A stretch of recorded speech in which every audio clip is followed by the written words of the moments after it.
Alright guys, welcome back to RC Everyday. This is exciting. They finally did it. RC4wd has given us what we've been wanting. At least I know what I've been wanting. And I know a lot of people have been wanting. We've got a square body pickup. Not a Blazer, not a converted Blazer. We've got a Trailfinder 2 long wheelbase with a short bed C10 body. And there's a lot going on here. We got a lot of different things to talk about. A lot of changes. And yeah, a little bit of assembly required out of the box. So this truck, we have to install the bumpers and we have to install inner fenders, which come pre-painted for the front, which not a problem at all. I'm happy to see it. A lot of changes with this. We'll get into it more in a second. First, let's start with the chassis, get that out of the way before we do anything else with the body and get it all buttoned up. All right, so as you know, the Blazer fits on the standard Trailfinder 2, same chassis as the Yoda, the Hilux. Long wheelbase, this is a full-size truck, short bed, fits the long wheelbase. Like my long bed, it has to have a custom chassis. That one's on an SCX10. You know, it's got to be a longer wheelbase than even this. So, now we got that out of the way. This is a short bed, square body pickup, Trailfinder 2 long wheelbase, all leaf sprung. Some changes here as well. So we've got the short front shock hoops. We've got more looking scale shocks. I don't know what it is different on this. This thing feels like butter. A lot of them, especially my older trucks, the Yodas and stuff, they did not roll very well. It's got a 45 turn motor, single speed transmission, the same transfer case we've always got. Their standard ESC XT60 connectors. This is like a 1040. And their standard RTR radio, which is the same as they've been for quite a few years. 3-channel. Comes with batteries. You get some RC4wd batteries.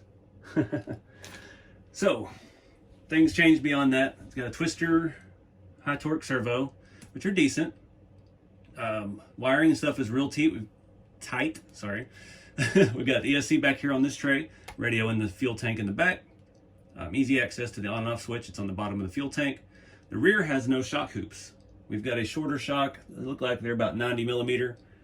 And yeah, no reason to cut the bed floor. All your electronics are out from under the interior. We've got the full interior in this, and it is a fuller interior than the Blazer, which is exciting as well. We'll show more of that in a minute. New other things, we've got longer sliders. They are still plastic, and they do fit right up to the body, so you really only see this one bar, which is the style I prefer. Probably won't keep those on there to go with the scale look, but as far as actual crawling, if you want to get this thing out and beat it, handy to have that. We've got new body mounts. So one of the big changes, I really appreciate this. These plastic body mounts actually kind of fit around the rail and lock into it and bolt in from the back just like the others. The others were round, and after time, you take your rigs on and off, or you drive them across the country to events like I do, those get loose and you got to put your body screw in and it starts spinning the whole thing, and it's a pain. So these are the right depth. They're simple. There's no other pieces or anything to attach to it like the 4Runner body has. Just one piece solution. The body mounts have moved. On the Blazer, they were about here and here. This one is still in the front, and then you have one on the side of the bed. Now the bed and the cab are two separate pieces. They appear to be glued together with some bracketry that goes from the interior to the bed as well. We'll look more at that in a minute. Other big changes, let's flip this thing over. So this truck again is RTR. This is the long wheelbase, so we have the carrier bearing coming off the transfer case and shorter drive shaft in the back. We have K44 axles. So we have the right looking axle for a square body pickup from the 70s and 80s. These are, you know, they kind of look like a 10-bolt corporate typer axle or Dana or something like that. Not the Yoda style, right for the look of the truck, in my opinion. One thing I do see, we have a metal servo horn, no more plastic junk. And, we have the XVD shafts in the axle. No more little, what do they call this, the ball and bone looking thing. Yeah, that sucks. So that's a nice upgrade. That could contribute to how smooth this thing feels as well. We've got their newer double shafts, give you a lot of protection. They're pretty beefy. You know, crawling, I haven't had any issues with those. I still run them on one of my trucks. Actually, I think my SCX10 one has these shafts on it. So lots of little changes. I dig it. The chassis looks pretty much the same. It's a long wheelbase. It's got the same provisions here where you can add the 4-link, 3-link setup eventually if you wanted to go that route. We've got 3 leaf springs per corner, so it is very stiff out of the box. If you're not familiar with leaf spring trucks, I've got a whole series on the TF2. Look for my old red TF2. the leaf springs will be great eventually. You got to break them in. I will probably remove one from all of them, maybe two from the rear. We'll have to see how it goes. Another feature this has lift blocks. Now RC4 Drive used to offer those. They were actually branded as Super lift blocks. And I don't know if these are the same thing, if they're coming back. It has probably, let's say 6 to 8 millimeters of lift in the front.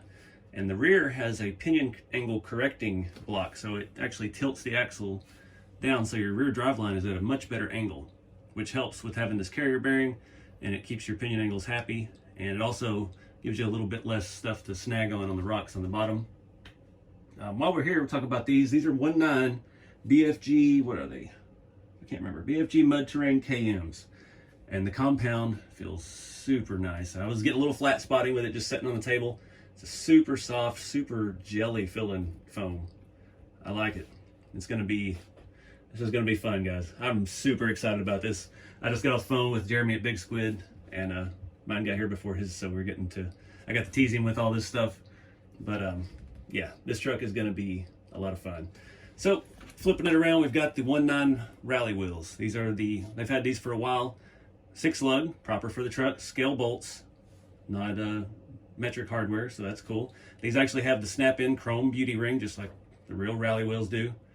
It's very, very cool.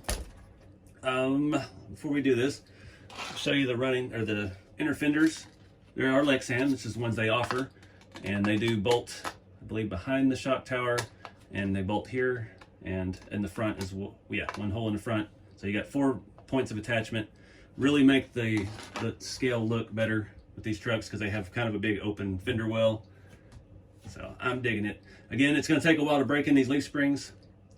Front is very stiff, back's very stiff. Have to check and see. They probably do have springs in the shocks. They always typically come like that. These are, I'm not sure, these are the scale shocks or the super scale shocks. They look like the super scale shock. I'm sure it's the newest of the new because they've really upgraded a lot on this truck. I'm really surprised that it has the XVD shafts in the front axle. That is phenomenal.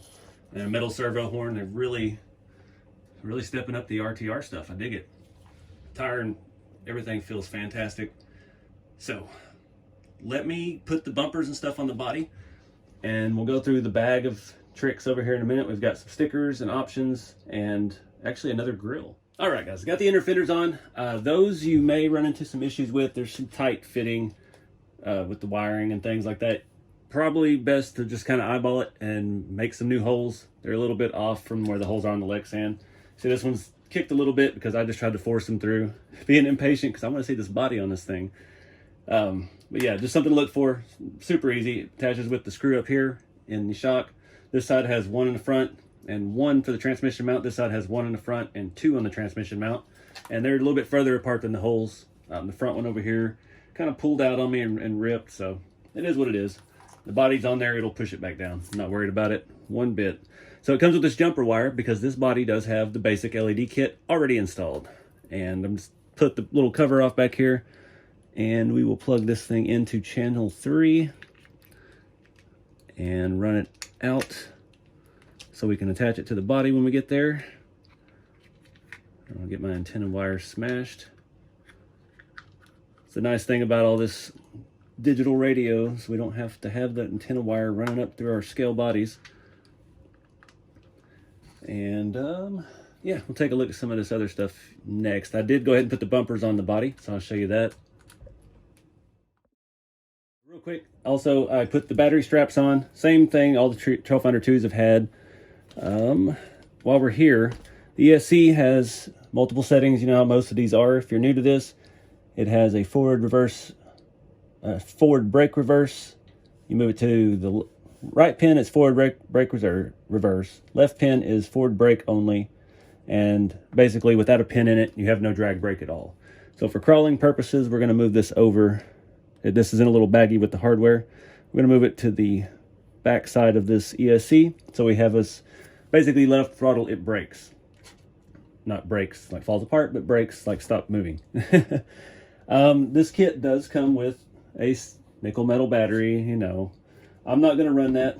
The LiPo, or this CSC is LiPo capable, so we'll move this other pin over to that setting as well while we're here. And we'll run a little small 2-cell or something in it, whatever I've got with an XT60 on it, because I don't, the nickel metal, I finally got away from it. The power and stuff's not there. But if you're new to this and this is your first truck, it does have a little wall charger, it has adapters for other countries and all that stuff with it too. It's kind of universal, and you can get running right out of the box with this stuff. It won't perform to its full capabilities as far as speed and all of that, but you know, it'll get you running if you're new to the hobby.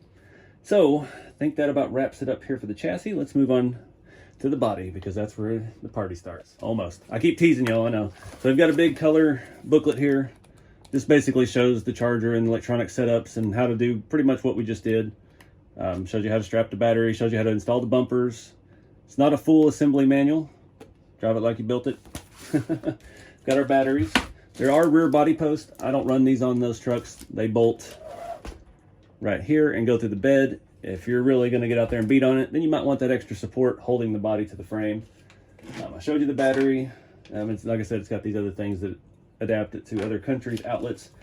This truck does have the 2-piece grill. So we have the other insert. It's got a little bit different style mesh in it. It is already detailed. The truck it is black behind it already, so it looks real nice. I'm not going to swap that out right now. I think I like the other one better actually, but it does have the bow tie sticker already on it. And let's look at the stickers real quick. We have all of the stainless trim stickers for the side. We have the tailgate piece with Chevrolet, even the one that goes around the back of the cab and comes around by the doors. That's pretty cool. We've got some neat stickers here. We've got Bigfoot, some American flags, lots of Chevy emblems, some flames, because you know, 70s or 80s square body. Some more American flag stickers. We got some really cool looking stuff here. We got Edelbrock, neat RC4wd drive, radio station. Looks like an old gas station sign. It does have stickers for the emblems, but the body does have metal emblems on it already. License plates. You also could swap your dash to wood grain. It already has silver trim in it, and it comes with extra just in case, as well as a sliding back window sticker if that's your flavor. Lots of little gold Chevy crest from back in the day. Pretty cool. I'll definitely be using some of these around other projects, but all right, now let's move on to the body. All right, for the assembly, you've got 2 screws here that hold your rear bumper on. You have 3 up here that hold your front bumper on. We've got our wire here for the lights. The lights all run around the driver, or the passenger side, sorry, upside down.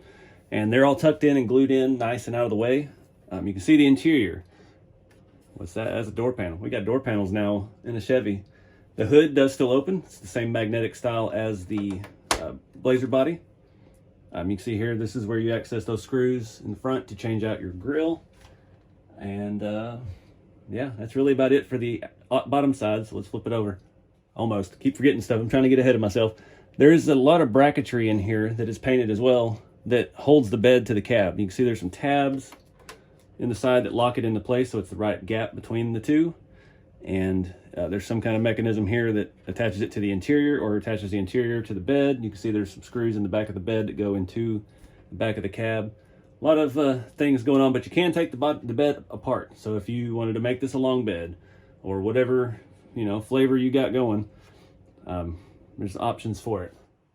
So the scale guy in me can't stand these sliders. I gotta take them off.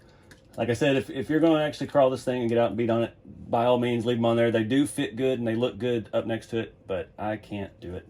Get these wires out of the way. At least you can access these screws pretty easily without having to take anything else off the chassis.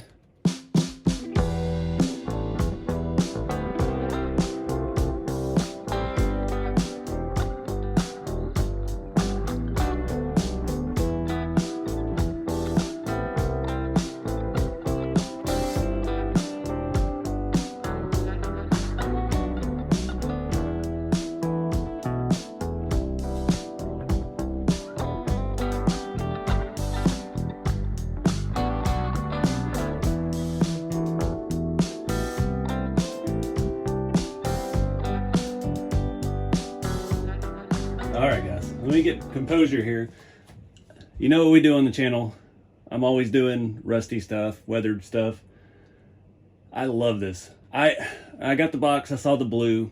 and I thought of the Blazer, the blue it was, and I was a little disappointed, but it's not that color. I don't know what they do when they edit their photos for the box art. It always looks so different than what it looks like in real life. This color has so much depth to it, so the paint's thick. Like even the body screws and the screws for the bumper and stuff, you got to thread it into the body before it can go into the bumper. The paint is super, super thick. I like it. I can say this is probably the first shiny truck that I may actually keep shiny. I've got my TF3 anniversary edition. It's still shiny, but it has some scratches and stuff. But this is pristine. So, lots of new stuff, lots of the same stuff. I know everybody, that's going to be the point everybody's going to argue over. They've made a lot of changes to this. They've fixed a lot of the things that people didn't like about the Blazer. So we're just going to start front and go to the back. One thing you're not going to like, still has the bumpers like the Blazer. They're a little bulky. They don't quite look proportionate. They're just a little bit smidge big. I don't know why. That's just how they were on the Blazer. Thing I do like, it has the two-piece grille, black in the back already. You don't have to paint it and try to wipe off the chrome and stuff like that. Looks fantastic. We've got painted lenses all around that look phenomenal. I know that's a lot of issues with that because everybody's got a different technique on how they paint them and stuff and how they come out. I don't know how to paint them this well, so I'm very excited about that. Comes with LEDs. Like I said, it's got the basic LED kit. It's got the marker lights, blinkers, tail lights, and headlights. I haven't turned them on yet. I'm sure they're just stark white headlights. They're not going to be a yellowed one, but you never know. They really surprised us with a few things on this. Yes, the hood still opens. Easy to slide it forward. The hinges on this feel super tight. Every one I've ever put together, the hinges end up broken and loose, and that's probably due to my assembly, but got inner fenders. That's a big plus. Still not a fan of the windshield wipers. I like those metal ones that are a nightmare to put together because they look so real. But, you know, it's still an added feature that's there, and there's provisions if you want to upgrade them to something else. I love the inner fenders. That's such an upgrade. I haven't put any of those on any of my other trucks. The hood feels super smooth, lines up perfect. Body lines and stuff are phenomenal. It magnet latches down nice and tight. No hood bend on this one. So moving around the side, like I said, we got painted side marker lights. We have metal Scottsdale C10 emblems. This is a half-ton truck, but it is four-wheel drive. It's got the appropriate 6-lug wheels. Right on. Shocks look good in there. With the inner fender and everything, it looks very, very accurate. Not a fan of the windshield eyebrow. Might be peeling that off before long. I'm not a big sticker guy, especially on the body and stuff. Like I said, it does have the sticker sheet to do all the trim if you wanted to do the two-tone. I don't remember what. I don't think that was I don't know. I tried to do some research on the Scottsdale package, and I couldn't ever find a good place that really defined it. Because I was trying to see what years it came on, and it pretty much came on everything. You could get a Scottsdale on 73 to 89 or 87 when this body style went away. And some of them had the trim, some of them didn't, some of them were solid, some of them were two-tone. I mean, it's just, you know, so much different packages on square bodies. And then there's kind of generations of it. The 73 to 78 or 9 were one way, which is kind of what this front end is. And then the 80, 82, they still had this kind of hood. They changed the grille and changed the stuff. The hood was different up here. They started having an actual cowl piece instead of it being made into the hood. And then after that, they kind of went square, and then they went through a ton of variations of headlights. And then they still had, you know, the Cheyenne, the Scottsdale, Silverado, and many more, and all the camping specials. And then, you know, everything had its own stainless package pretty much. Down the side here, we do have the same mirrors. I know that a lot of people think those mirrors are too big. They don't look that bad on this. Like on my lowered one, they look huge because there's not any tire really hanging down below the truck. So it does look bulky on there. I get that. Gas door, another area of contention amongst square body enthusiasts. I don't know what years they changed it from having an actual filler cap on the side. At least, you know, when most of us did our Blazer conversions and switched them to trucks, we still had the gas door back here on the other side. Looks silly. I know it's not correct, but no, you know, not everybody's going to catch that. Only the true diehards will pick up on that stuff. This does have a gas door on both sides, so pretend it has a dual tank option. Moving around back, I know a lot of the guys that I know that do these conversion, a lot of my friends, we all would give each other a hard time if we didn't change the tailgate, because the Blazer tailgate has the handle up here that folds out and crank the window down. It's got an extra ridge in it. They fixed the tailgate. It's got the proper pickup tailgate, the handle down here, the recess is sunk in. It's got the metal Chevy emblem on it, nicely painted taillights, perfectly installed. Tailgate does still open, and it does still have the stock Blazer inside with the handle, which would not be a truck. It is what it is. The outside of the tailgate looks perfect. I'm not complaining. It's been so long, even the truck over here, this is Jeremy, a Big Squid's truck. We did a little trade. I mean, that's a fully converted Blazer, and you got the seam inside the bed, unless you really want to take the time to try to sand those little grooves out and stuff like that. This is all perfectly smooth in there. There is nothing except the holes here for the rear body mounts, which I'm not going to use. I think at this point they could probably do away with that. I didn't show you on the side. I mentioned it earlier. They did move the body mounts on the Blazer. They're here, just like all TF2s. This one is moved back here now, so it's in the bed, further apart. It's more sturdy.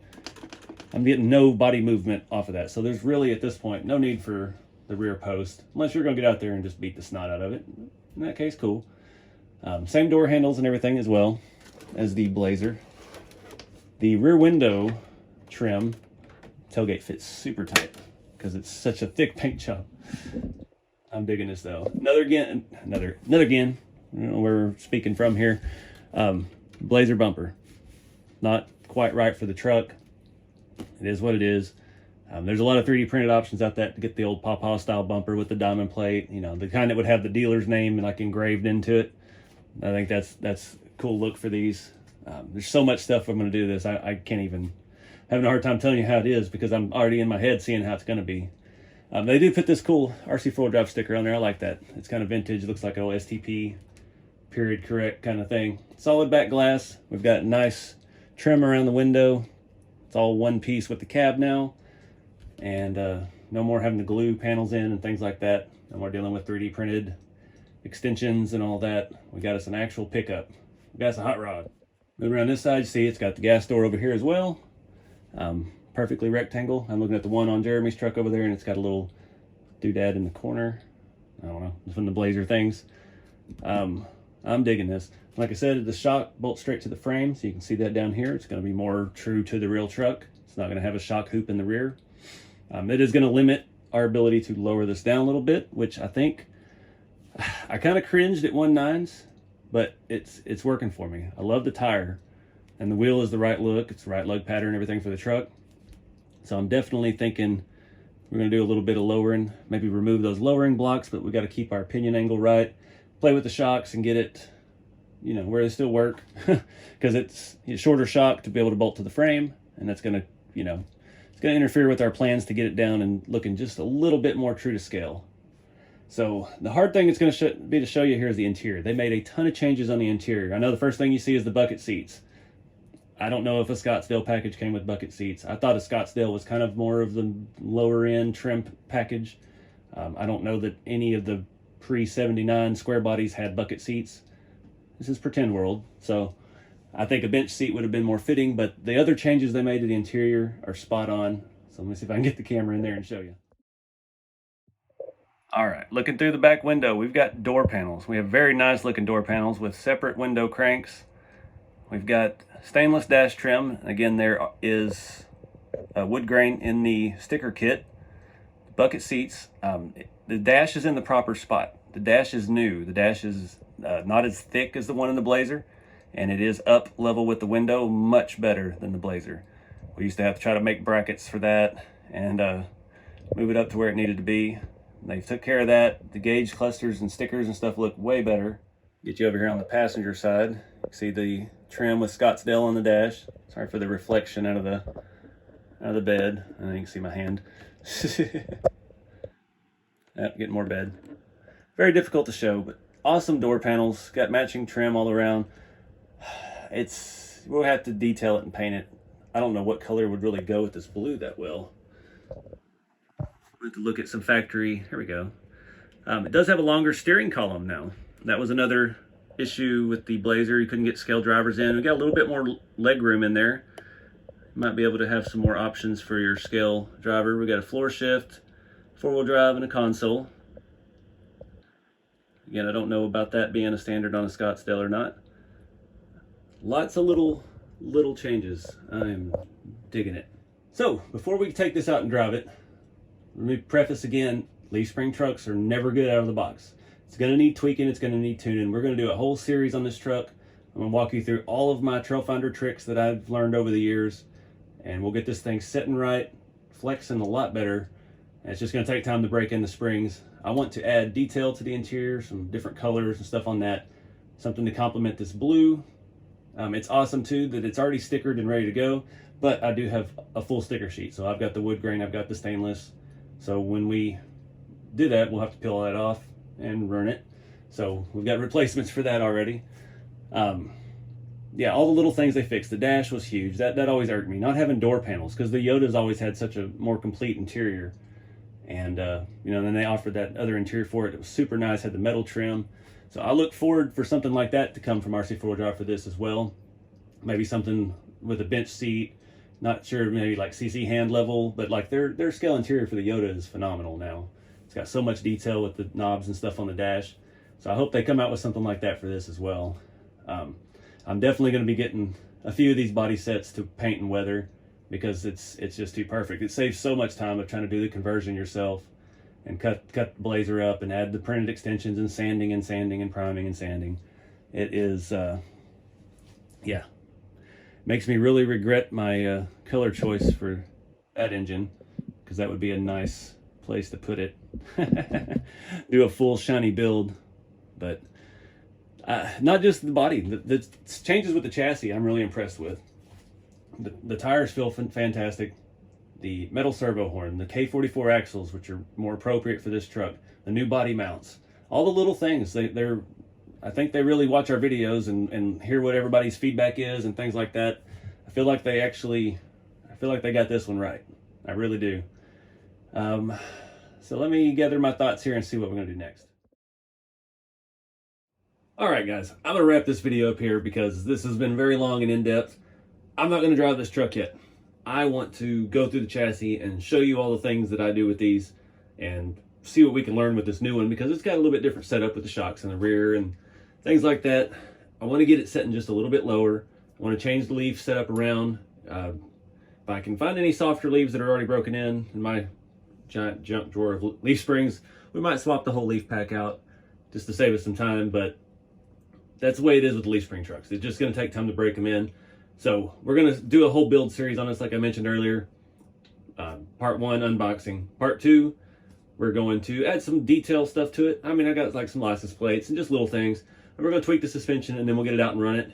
And yeah, from then, we'll start looking at other stuff, interior, maybe painting some of the trim around the window frames and things like that, and just take it from there. But I love this truck. I'm absolutely excited that RC4wd drive went this route and finally gave us a truck that we don't have to basically chop up multiple bodies to make, because everybody wants a square body. Now I'll just keep my fingers crossed that they come out with a crew cab. Have a Trailfinder 2 extra long wheelbase. That would be cool. But yeah, appreciate you guys watching. Check out RC4wdrive.com if you're looking for these trucks, and get out there and do something cool with them, guys. I can't wait to see what everybody does. The square bodies have been taken over this year after USTE in Florida and all the custom builds. I mean, see, I've got Jeremy's in the back. I got my lowered truck. I've got my long bed. I've seen crew cab dualies. I've seen just about everything made out of these. So I'm excited that they're getting with the program and giving us exactly what we want. A little more detail, a lot of upgrades, and look forward to seeing what else they bring out for these. So appreciate you guys watching. Stay tuned for the next round of mods on this, and keep it scale. I'll see y'all.